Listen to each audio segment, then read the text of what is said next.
The morning sun cast long shadows across the Gila River as Joseph Nietzsche walked the familiar path he'd taken every day for 3 years.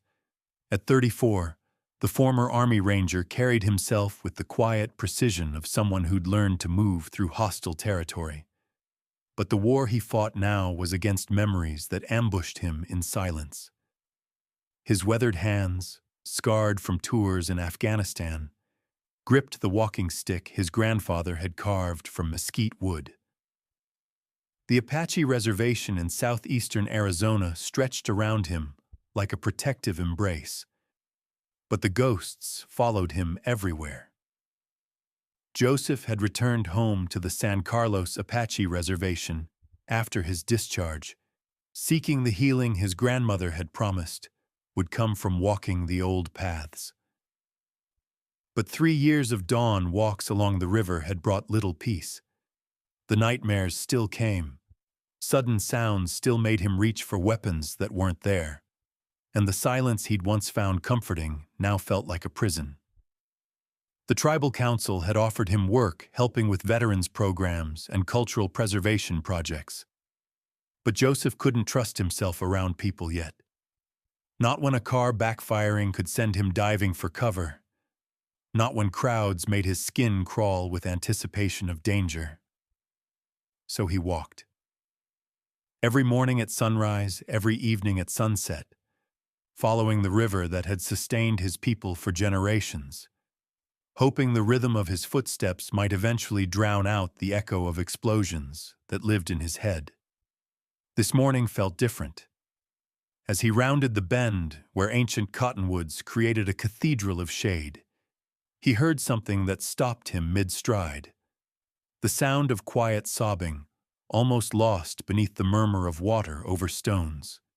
Joseph's military training kicked in immediately. His body tensed. His eyes scanned for threats.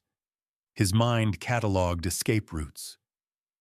But as he moved closer, staying low and using vegetation for cover, what he saw made his heart lurch with recognition rather than fear. A little girl, maybe 5 or 6 years old, sat on a fallen log at the river's edge. Her dark hair hung in tangled curtains around her face, and her small shoulders shook with desperate crying that came from deep exhaustion. She wore a faded pink t-shirt and jeans too big for her, and her feet were bare, muddy from the riverbank. Joseph froze, his protective instincts warring with his isolation. Every fiber of his being told him to help this child, but another part, the part broken by war, whispered that he was dangerous, unreliable, not safe to be around anyone, especially someone so vulnerable. But as he watched, the little girl lifted her head and looked directly at him, as if she'd known he was there all along.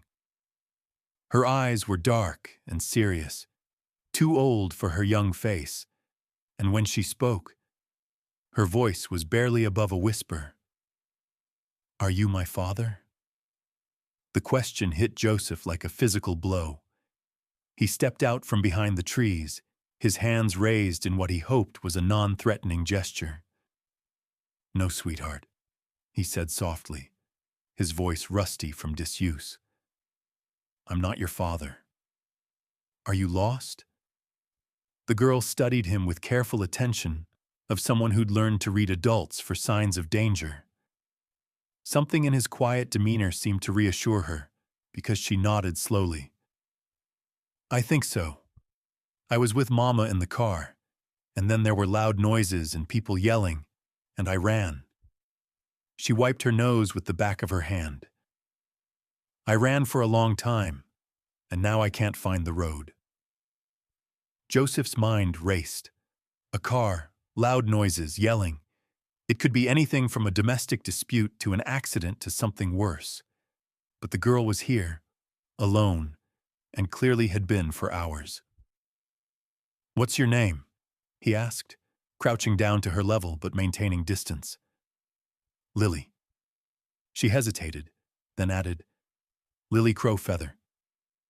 Joseph felt a jolt of recognition. Crowfeather, that was a name from the Lakota Nation, far from Apache territory. What was a Lakota child doing alone by the Gila River? Lily, do you know where your mama is now? The girl's face crumpled, and fresh tears spilled down her cheeks. I don't know. There was a bad man, and he was yelling at her, and she told me to run and hide until someone safe came to find me. She looked up at Joseph with heartbreaking hope. Are you safe? The question hung in the air between them like a challenge to everything Joseph believed about himself. Was he safe? He couldn't trust his own reactions. Couldn't guarantee he wouldn't have an episode. Couldn't promise he wouldn't disappear into his own head when someone needed him most. But looking at this child, this scared, lost little girl who was asking him to be something he wasn't sure he could be, Joseph felt something shift inside his chest. It wasn't the crushing weight of responsibility he'd expected. It was something lighter, more urgent, purpose. Yes, he heard himself say. I'm safe. Lily stood up on shaky legs and walked toward him with the trust that only children possessed. When she reached him, she slipped her small hand into his scarred one and looked up at him with eyes that seemed to see straight through to his soul. I knew you would come, she said simply. Mama said someone would come who could protect me. She said I would know him because he would understand about being scared, but being brave anyway. Joseph stared down at this child, who had somehow seen past his isolation, past his fears, past the walls he'd built to keep the world at a safe distance. In her eyes, he wasn't a broken veteran struggling with ghosts. He was exactly what she needed him to be. Come on, Lily, he said, his voice steadier than it had been in years. Let's get you somewhere warm and safe, and we'll figure out how to find your mama. As they walked away from the river together, Joseph felt the familiar weight of responsibility settling on his shoulders. But for the first time in 3 years, it didn't feel like a burden. It felt like coming back to life. Joseph's small adobe house sat on a hill overlooking the valley, solar panels gleaming on the roof and a traditional ramada providing shade in the yard. He'd built it himself after returning from overseas, needing the physical work to quiet his mind, needing the isolation to feel safe. Now, as he led Lily up the gravel path, the solitude that had been his refuge felt different, less like protection and more like loneliness. Inside, the house was sparse but comfortable.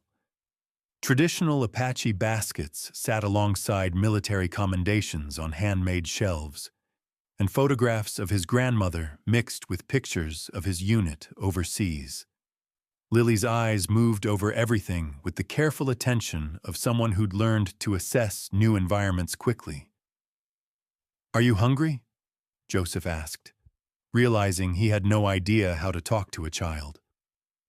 Lily nodded, settling onto his couch with the exhausted relief of someone who'd been running on adrenaline for hours.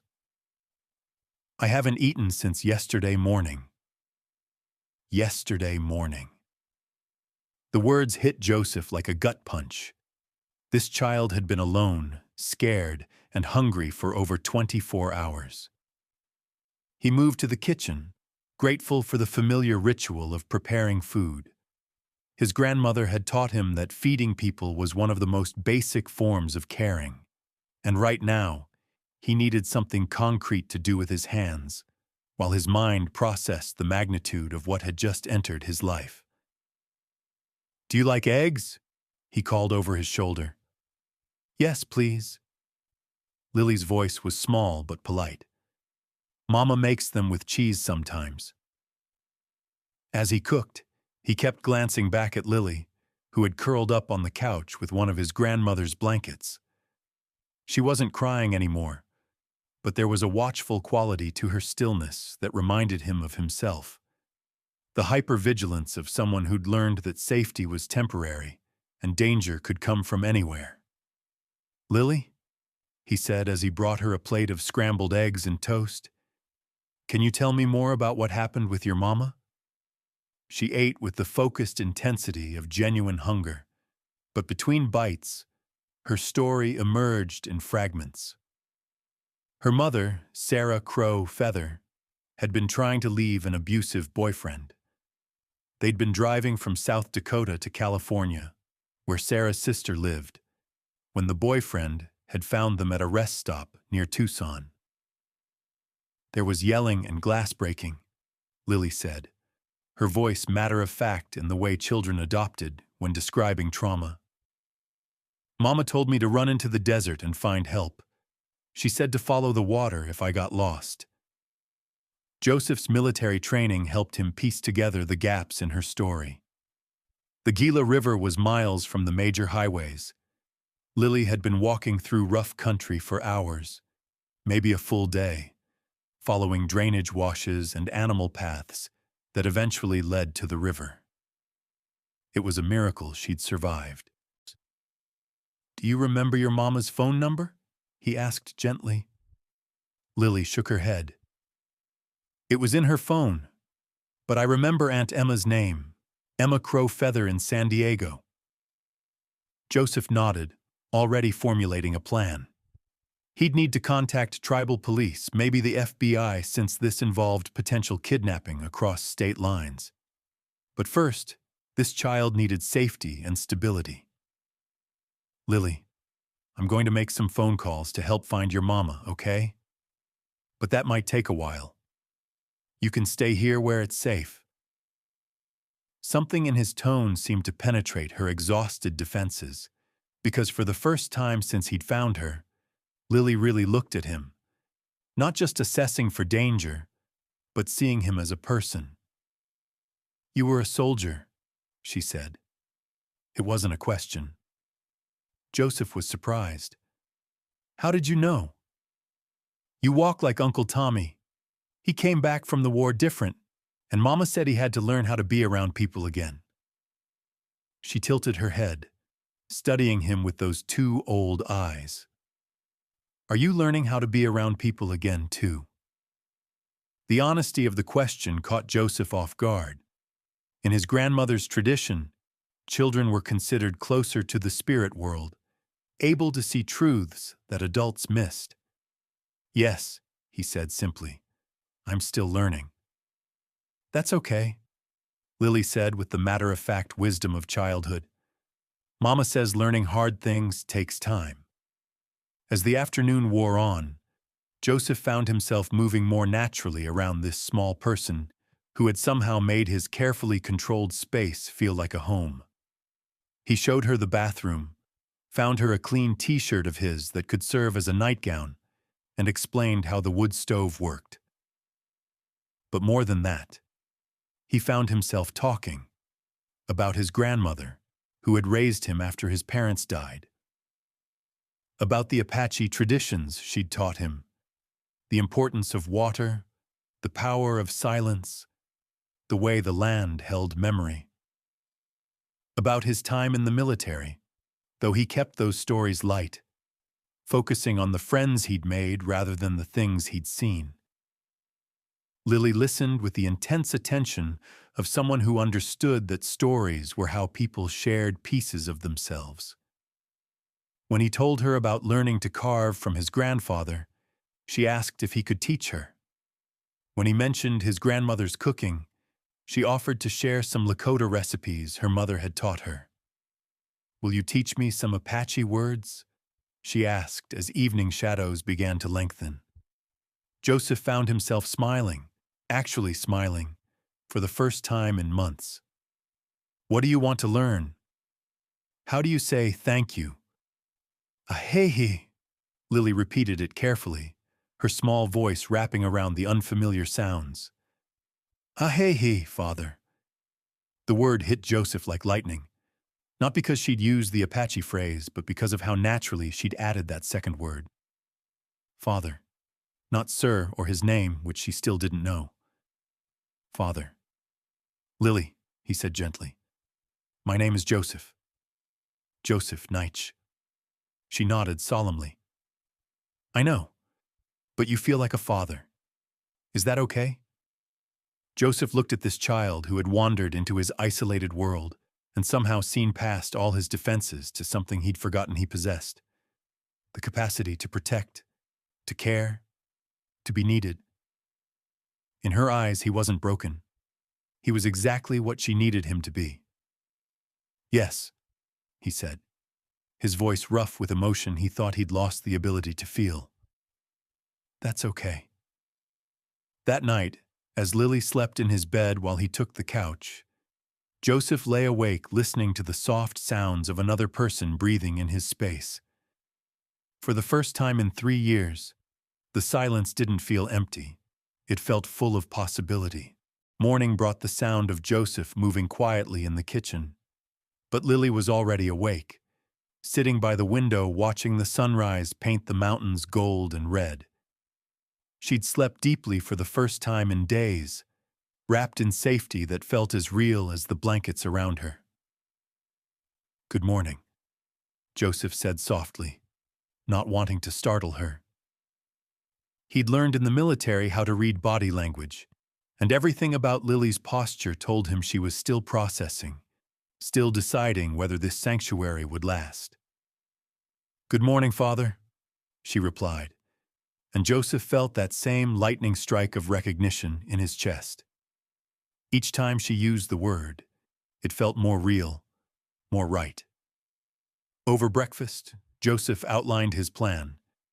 He'd contacted the tribal police who were working with Arizona state authorities and the FBI to locate Sarah Crow Feather. The rest stop where Lily had last seen her mother was being investigated, and they'd found evidence of a struggle: broken glass, signs of a vehicle leaving quickly, but no clear indication of where Sarah might have been taken. "The good news," Joseph said carefully, "is that your Aunt Emma in San Diego has been contacted. She's been looking for you and your mama for 2 days. She's driving here today." Lily's face showed relief mixed with uncertainty. "Is she nice?" "The police say she's very worried about you and your mama. She wants to take care of you while we keep looking." Joseph watched Lily process this information. At 6 years old, she was being asked to trust another stranger, to leave the safety she'd just found for another unknown. "Will I see you again?" she asked quietly. The question caught Joseph unprepared. He'd been so focused on doing the right thing, getting her to family, following proper procedures, that he hadn't considered what it would mean to lose this connection that had changed everything about how he saw himself. Lily seemed to understand his struggle. "It's okay if you don't know yet," she said, with that unsettling wisdom. Sometimes grown-ups need time to figure out what their hearts are telling them. They spent the morning preparing for Aunt Emma's arrival. Joseph helped Lily wash her clothes and braid her hair, movements that felt surprisingly natural for someone who'd lived alone for so long. "Your grandmother sounds like she was very wise," Lily said as they worked. "She was. She used to say that the spirits send us exactly who we need, exactly when we need them." Lily looked up at him with those serious dark eyes. "Do you think that's what happened with us?" Joseph considered the question. 2 days ago, he would have said he didn't believe in that kind of spiritual intervention. But looking at this child who had somehow seen past his isolation to the man he was capable of being, he wasn't so sure. "Maybe," he said honestly. Emma Crow Feather arrived just after noon, driving a travel-worn SUV with South Dakota plates. She was a woman in her 40s, with the same intelligent eyes as Lily and the bearing of someone who'd spent her life taking care of others. She hugged Lily with the desperate relief of someone who'd feared the worst, but Joseph noticed how she studied him, assessing, measuring, making sure he was really as safe as he appeared. "Thank you," she said to Joseph as Lily gathered her few belongings. "The police told me what you did, how you've taken care of her. I can't express what that means to our family." Joseph nodded, feeling the weight of words unspoken. Emma was kind, clearly loved Lily, and would provide the stability the child needed. It was the right thing, the proper thing. So why did it feel like something precious was being torn away? Any word on Sarah? He asked quietly while Lily was in the bathroom. Emma's face tightened with worry. Nothing yet. The police think her boyfriend took her, but they're not sure where. He has family in New Mexico, maybe Colorado. They're looking. What happens to Lily if they don't find Sarah? Emma finished the question he couldn't voice. She'll come live with me permanently. My husband and I have been trying to have children for years. We'd love her like our own. Joseph nodded, knowing it was the best possible outcome under the circumstances. But as he watched Lily emerge from the bathroom, her small bag in hand, he felt something he hadn't experienced since leaving the military. The sense that his mission wasn't complete. Lily walked over to him and wrapped her arms around his waist in a hug that nearly undid him.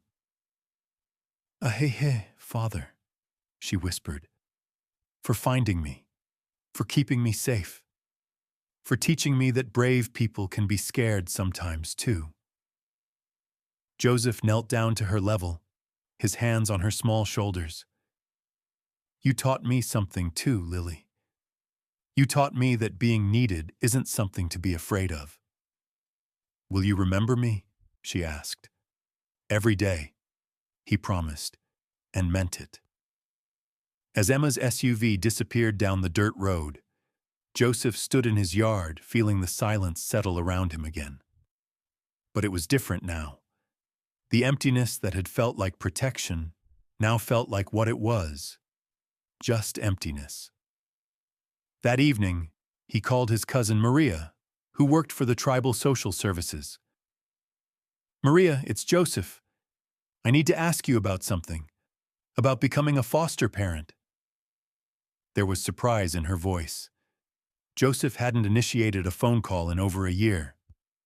"Joseph? What's brought this on?" "I met a child. She's safe now with family, but meeting her made me realize something. There are other kids out there who need safe places.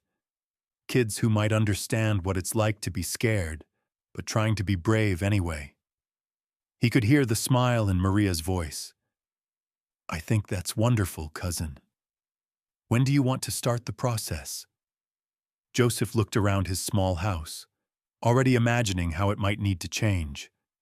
A second bedroom, maybe. Definitely more food in the refrigerator. Pictures on the walls that weren't all about war or solitude. "As soon as possible," he said. For the first time in 3 years, Joseph Naiche had found his mission. 6 months later, Joseph stood by the same bend in the Gila River, where he'd first heard Lily crying.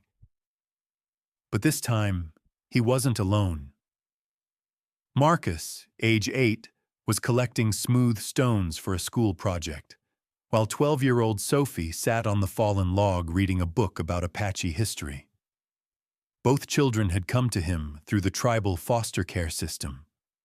Marcus, after his grandmother could no longer care for him due to illness. Sophie, after aging out of a placement that hadn't understood her need for connection to her cultural heritage. Like Lily, they'd recognized something in Joseph that he was still learning to see in himself. The transformation hadn't been easy.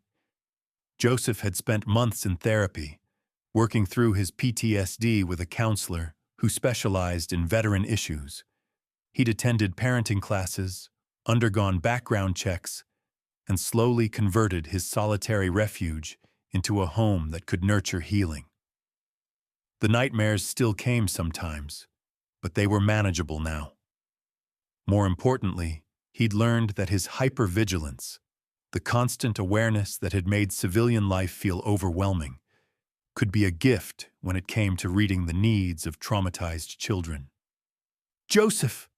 Marcus called out, his voice echoing across the water. "Look what I found."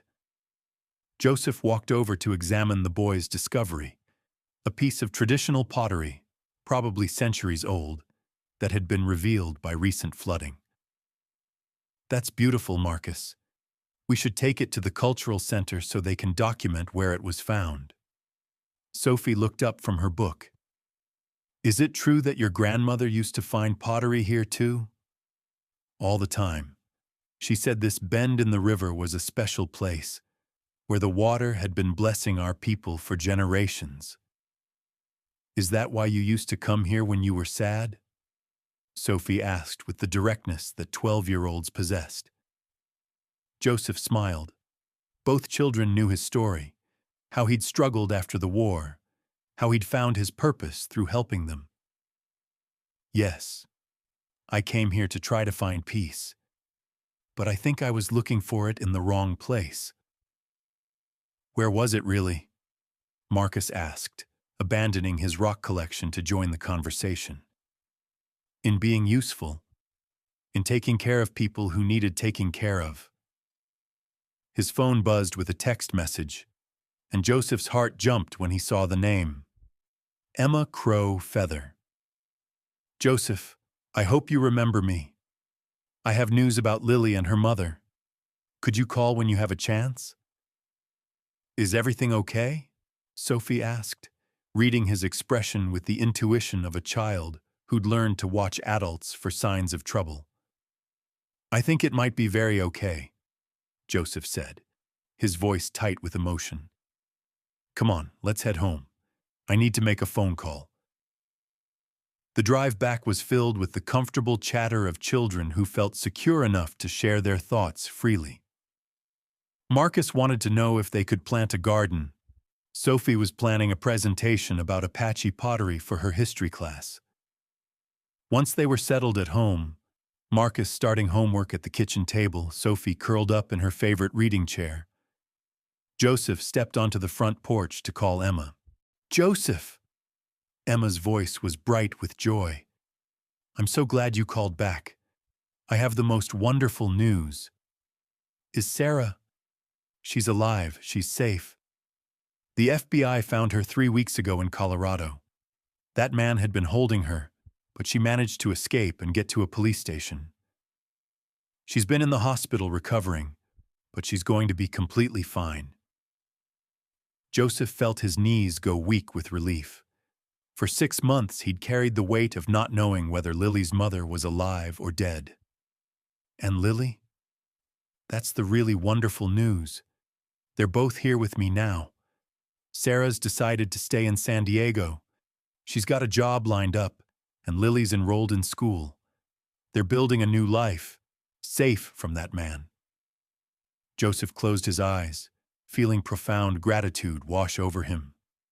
"I'm so glad. So very glad." "Joseph, there's something else. Lily has been asking about you constantly. She talks about her Apache father all the time. Sarah would very much like to meet you, to thank you in person. And Lily... Emma paused. "Lily wants to know if you'd like to come visit." The invitation hung in the air like a gift Joseph wasn't sure he deserved. "I'd love that. But I should tell you, my situation has changed. I have foster children now. 2 of them. Lily mentioned you might. She said you were the kind of person who would want to help other kids like her. Sarah and I think that's wonderful." They made plans for a visit during the children's summer break. Joseph would drive to San Diego with Marcus and Sophie, who were excited about seeing the ocean for the first time. It would be a family trip, something Joseph was still getting used to thinking of them as, but which felt more natural every day. That evening, as he tucked Marcus into bed and said goodnight to Sophie, Joseph reflected on the journey that had brought him here. 6 months ago, he'd been a man lost in his own silence, convinced he was too broken to be trusted with anyone's well-being. Now he was a father to 2 children who needed him, a bridge between their past trauma and their future healing. His grandmother had been right. The spirits did send exactly who you needed, exactly when you needed them. But she'd forgotten to mention that sometimes, when you opened your heart to help someone else find their way home, you discovered you'd been finding your own way all along. Later that night, Joseph stood on his porch, looking out at the stars scattered across the desert sky. In the distance, he could hear the whisper of the Gila River, still flowing, still blessing, still bringing lost souls to the places they needed to be. This was a special place, not because of the pottery or the history or the ancestral connections, though all of those mattered. It was special because it was where a broken soldier had learned to be a father, where scared children had learned to trust again, where the silence had finally filled with the sounds of home. In 3 weeks, he would drive to California with his children to reunite with the little girl who had started it all. Lily, who had looked at a damaged man by a river and seen not his wounds, but his capacity to heal. Who had called him father before she even knew his name, recognizing something in him that he'd forgotten existed. Joseph smiled, feeling the desert night settle around his small family like a blessing. Tomorrow would bring new challenges, new opportunities to be the man these children needed him to be. But tonight, for the first time in years, the silence was full of peace. The warrior had found his way home,